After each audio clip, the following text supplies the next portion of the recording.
So, David, thanks for joining us today. Is it chair of the JCCP?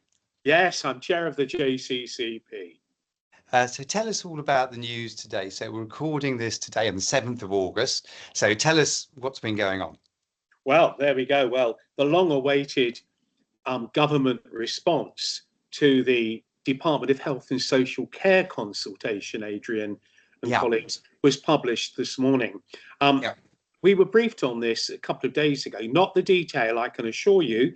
So the detail arrived this morning, so I was able to dip into that and come up with a pretty clear, I think, synopsis. So what's been going on?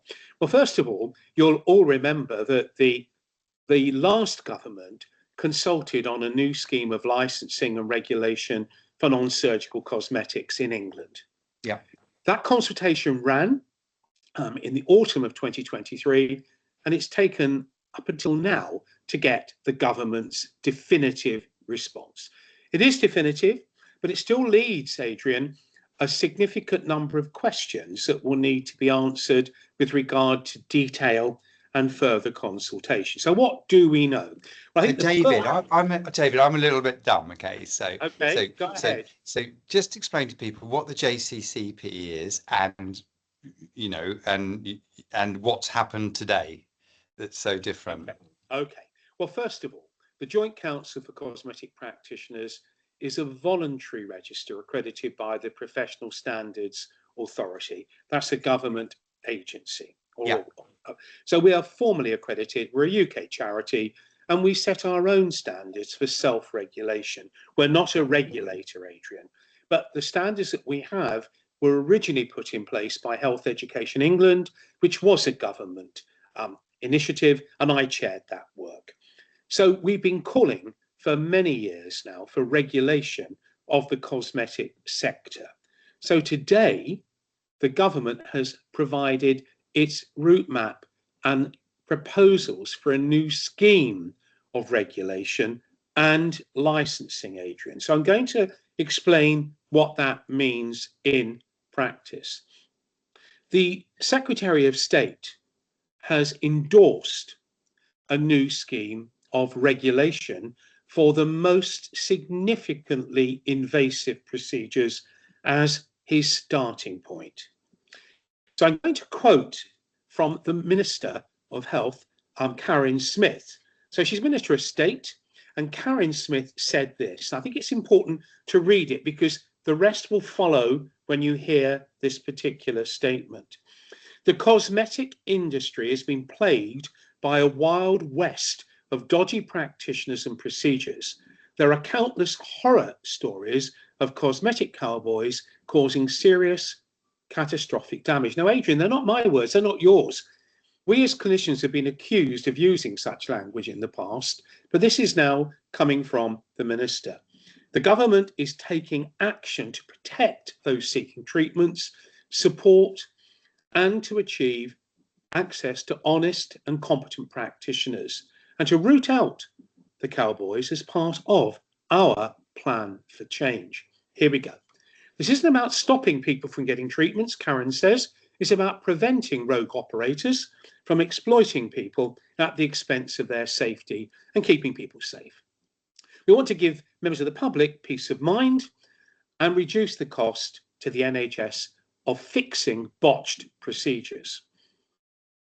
Our lower risk procedures, now we'll start to get into the detail, including injectable toxins such as Botox, lip fillers and face dermal fillers, will also come under stricter oversight through a new local authority licensing system. Practitioners will be required to meet rigorous safety, training, and insurance standards before they can legally operate.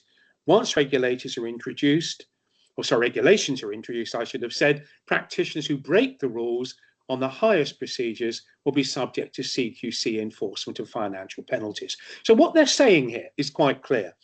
Priority is going to be given to identifying the high-risk procedures, including the BBLs and breast and buttock augmentation, etc. And they will be subjected to CQC regulation and restricted to appropriately qualified and trained healthcare practitioners. There were other procedures that were consulted on in the red zone, which included things like PRP, things such as vitamin infusions, Yeah. CO2 lasers, and the more invasive phenol peels. Now, what the government is saying, they may well be part of this regulation, and they're going to actually undertake further consultation on what will be included in the CQC regulated procedures in the new year. Now, my guess is that will include the range of procedures I've just discussed. Why do I say it, Adrian? They consulted on them, and Scotland, the Scottish government, has already agreed to actually regulate, but these will be CQC restricted. Okay, so David, that's really interesting. So what does this actually mean for practitioners? Yeah, well, you've got to divide it into two halves. Yeah. You've got these procedures, which they're starting with, which quite correctly are the most invasive and the most So that's the significant. BBLs. What else is included in that high risk category? Well, David? that's the issue. I did explain there, Adrian. They are not telling us what else they will include yet. They've absolutely said the BBLs, and they've absolutely said and other procedures. Now, what's your gut feeling? Well, my gut feeling is it will include IV infusions, PRP, hair restoration surgery, liposuction, for example, CO2 lasers, and deep phenol peels. My reason for saying it is Scotland have already agreed to include all of those within their their regulatory scheme with Health Improvement Scotland. So it's really the more risky sort of semi-surgical stuff, the hair, all the deep peels, anything that's potentially dangerous will be in the higher level BBLs. That's the first one. That's important. So they've laid out a proposal to do that. They'll define the additional procedures in the new year, and they will move rapidly to introduce legislation to restrict the procedures that end up in that category, Adrian. But they're not silent on the injectables or the fillers. Okay, so first priority in the new year. When's it actually going to come into force, do you think, realistically? Well, my own feeling is I reckon that once they consult on these procedures in the new year, the high-risk procedures could find themselves as part of legislation by the end of 2026. Okay. It may be before that, but my guess is the feeling, the way you read this, the way it's implied by ministers and others, it's an urgent priority. They need to move it. They want to move it. And I think it could become law in terms of CQC oversight and restriction, certainly by the end of 2026. So when you say CQC, that means CQCs inspect theatres, operating theatres, don't they? So anywhere where these procedures is performed will have to be CQC regulated. You got it in one. So the procedures have to be restricted to CQC regulated or registered premises, and they can only be provided by CQC registered practitioners. So you're right, they will come into the scope of CQC oversight, just like other procedures will. And the sites will be CQC registered. Absolutely correct. Okay, so that means essentially that all these procedures are going to have to be pretty well regulated. Correct. I've no question about those. I think it's all very clear. We just need to get the list sorted of which procedures, and then define, Adrian, which healthcare practitioners can perform specific procedures. So a good example, the Royal College of Surgeons has said this morning, the BBLs and the more invasive surgical procedures should be restricted to people like yourself who are on the specialist register for surgery. But of course, that debate's all got to play out. But I will say this, I believe those invasive surgical procedures will definitely be restricted to regulated, registered or GMC registered doctors. Yes, like in most countries, if you perform an operation, you need to pass some exams. It's common sense. But when we get to the things like the IVs, etc., there's more conversation about which regulated healthcare practitioner. But note, they will be regulated healthcare practitioners who CQC registered working from CQC regulated premises. Okay, so at the moment, like IVs can be given by anyone, dermal fillers can be given anyone. How will they be regulated? Well, the IVs, I'm hoping, will end up in the CQC category. Yeah. That's what they consulted on, and that's what Scotland have done. And they are medicines which you are injecting. Correct. Yeah. So there's a lot of reasons to say Yeah. prescribers, etc. Yeah. So I do believe they should be restricted. Yeah. I can't say they will. I think the direction of travel is going there. The critical next point, and this is the second half really, is where you've just brought me to. What about those dermal fillers, and what about the injectable toxins, etc.? Yeah. They're in the amber category, by the way, of the government's consultation. The others we've just discussed were in the red category. Yeah. So they're proposing that there will be a new scheme of licensing, which will be undertaken or overseen by local authority environmental health officers for those procedures. They've stated, whilst they're intending to do that, they are silent at the moment on the how they will do it. So what they've said, they will consult on training standards, which is implicitly stated throughout the document, Adrian. Yeah. There will be a nationally approved training standard for those procedures, specifically the Botox, and the injectables and the fillers. They will also need to consider the minimum level of medical indemnity insurance, the infection control standards for premises, and of course, they'll have to then be very clear and explicit about whether there'll be a national register of people who are deemed to be able to meet the threshold. Interesting, Adrian, what is suggested in the document for consultation is that every person, irrespective of their professional background or not, would most likely need to meet a new standard of education and training for these procedures, with a caveat that's hinted at quite strongly, that appropriately qualified and experienced practitioners may well be able to, for a short period of time, apply for a grandparenting scheme. Now, it's not confirmed under any circumstances, but it's there for active debate and consultation going forward as well.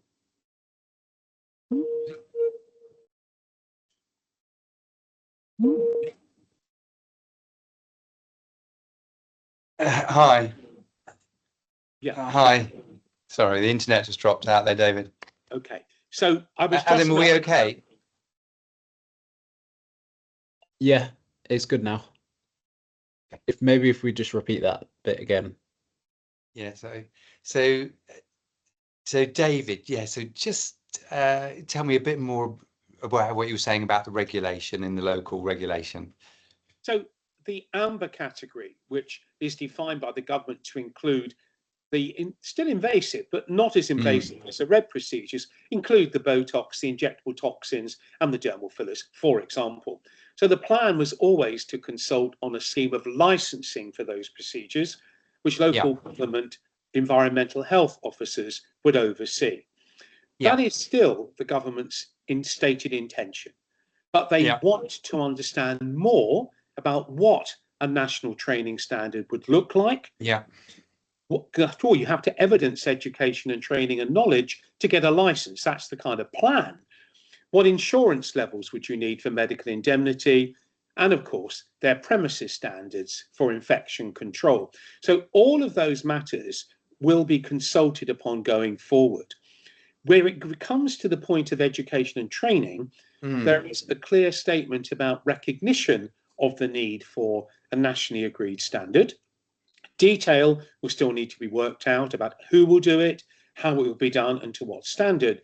But there is also reference to the fact that consideration might be given to how experienced and knowledgeable practitioners might undertake a period of grandfathering or grandparenting for a fixed period of time, which would give the opportunity for potential credentialing as well. But it's still very much up in the air on that, Adrian, but at least it's good to see it's recorded and written in the actual document as something for them to actively consider.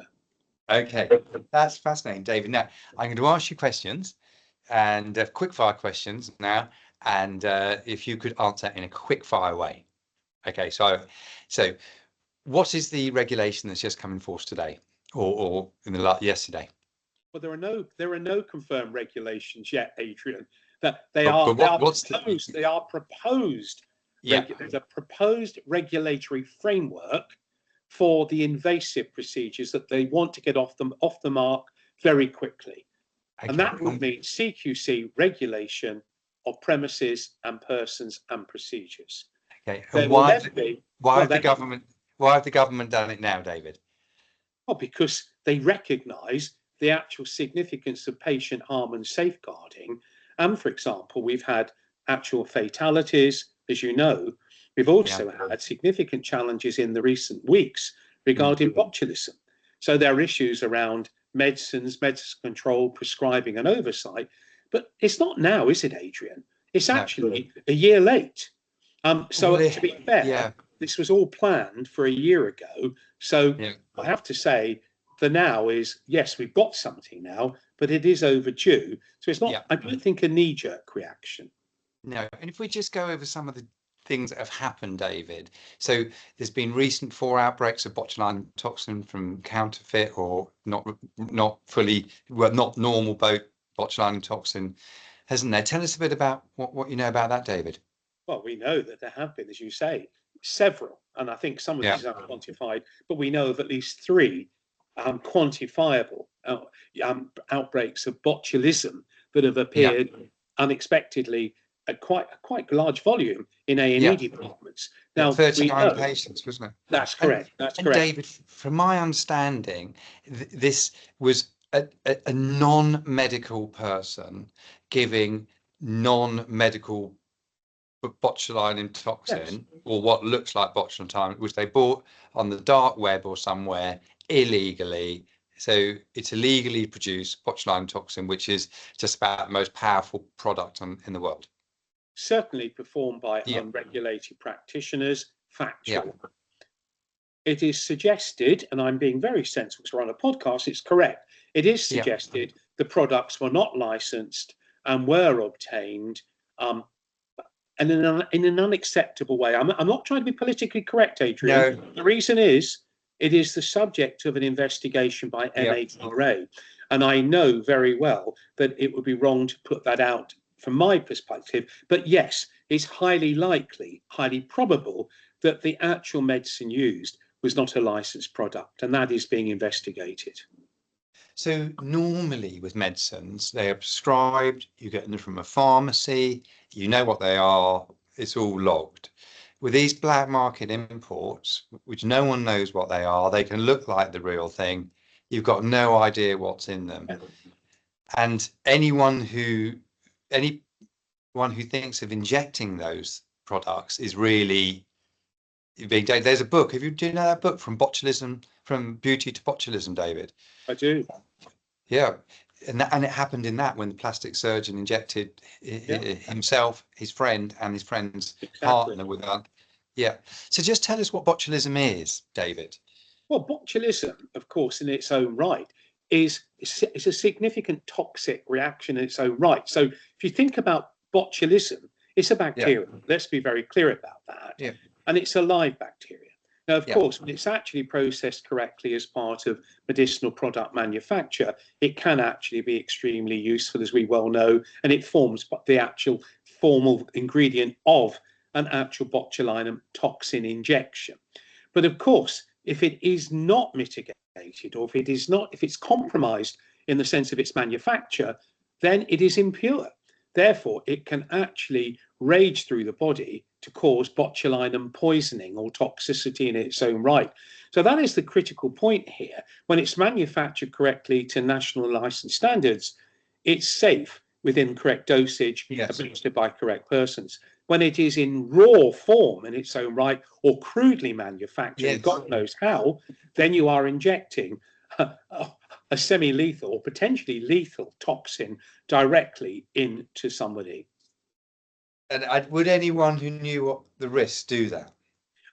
I think that's exactly the point. If anyone knew that risk, they would not do so unless they had a psychopathic tendency, might argue. I think it's so. Please recognise that's highly unlikely.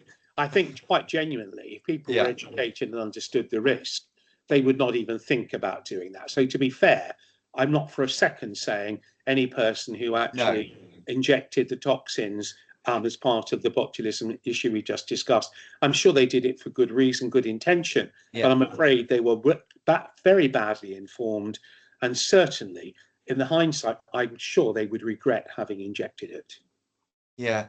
So anyone out there, please, if you're a patient or you're a practitioner, from David and me, please use products from if you don't know where it comes from, don't use it. That's our rule. So look for your MHRA guidance on this. Make sure your pharmacy, your distributors have got batch numbers. It's all about getting it right, but we've really got to protect. We've got to protect our therapists as well, Adrian. Yeah. As much as the patient, because you're right, you know, many would do this, but they would be horrified if they knew what they were dealing with. So it's a matter of understanding, education and knowledge. So making it absolutely clear for the avoidance of doubt, we're not criticising them for their intent. No. We would certainly say once you've been warned and you fail to actually follow good advice, then you could well find yourself being prosecuted, because there is no excuse in law in terms of ignorance. No, 100%, guys. So some of these things are being injected by non-medical people who may not realise the dangers, and that's why I think we agree, David. The regulation is we're so pleased with the regulation today. And that's well, not regulation, the move towards it. No, I think you're absolutely right, but it does talk, absolutely correct. It does talk about the move to regulating medicines. It does talk about the need to actually ensure that appropriate prescribing practice is followed, supervision where required for prescription-only medicines and for contraindication use, such as fillers.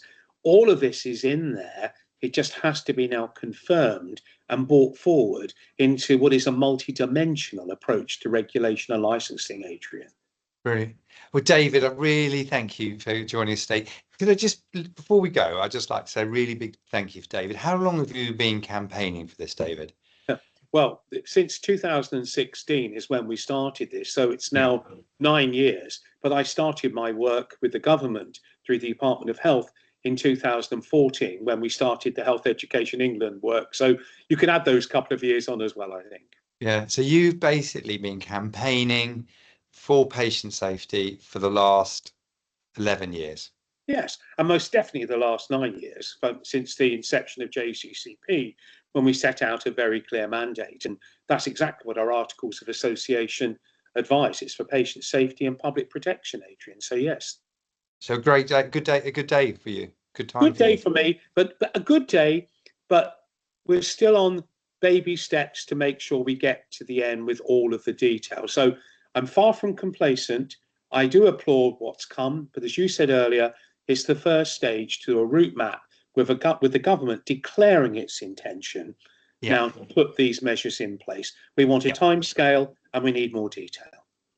And we'll update you. So it's going to happen. Great. And you're going to be involved in the implementation and time scale, and we're going to be involved in the training. Absolutely, Adrian. Yeah. And by the way, Adrian, just a point for you and other JCCP approved education training providers and qualification owners, in the actual press statement from the Department of Health and Social Care this morning, there are notes to editors, and the final bullet point actually has a web link to something called Trained, the word trained, and you will see that they do make reference there to members of the public seeking treatment and procedures from suitably trained practitioners, and they do list our register as part of their actual recommendation. So there you go. Great, well done. So that is another important thing. So the JCCP register is a register of practitioners, isn't it? It's two registers. We've got the PSA approved register of practitioners, and then we have our own register of approved education and training providers and qualifications. Yeah. So that is a great sort of good stamp of for you. Yeah. So well done, Dave. Well done for all your hard work. You. Really appreciate your time today. Just a quick thing before we go. If you're a practitioner, so if you're a surgeon or a dermatologist, you know, someone's on the specialist register for your speciality, you know, there'll be a way of, you know, qualifying yourself. If you're a doctor, there will again be a way. So there'll be a method for everyone. Yes. But everyone will need to be regulated and licensed and You got audited. it. You got it. And measured in some way. And measured in some way with evidence that they meet the new standard. Quite right, Adrian. So it's basically the Wild West is growing up. Yeah, it's growing up. It's starting to be tamed. But I do want to be very clear here. The government's philosophy is that if you can demonstrate you can meet the standards and you can work appropriately and safely, then you will not be restricted from your practice. The restrictions come on the licensing requirements, not on you necessarily. And let's be quite honest, if you can do the job well and you're doing it well and you're doing it safely, then there's not much to fear on this. It's all about ensuring we remove, and I'm going to use my language, unwarranted variation, Adrian. And that's unwarranted variation, yeah. Unwarranted variation is what we're seeking. So we have a level playing field for all practitioners who are performing procedures, knowing that those that are in the red category will be restricted to the CQC, which much more defined parameters, a licensing scheme for the amber, where I believe this is going to be so important to level the playing field with regard to one education and training standard and one licensing standard. Well, thank you very much, David. How are you enjoying the rest of today? I wonder. I'm sure I will. Thank you very much. And it's good to share with you all. Thank you very much. Yeah, lovely to see you, David, and thanks for your help today. Bye-bye. Bye-bye. Bye-bye. See you soon. Bye. Bye. Bye-bye.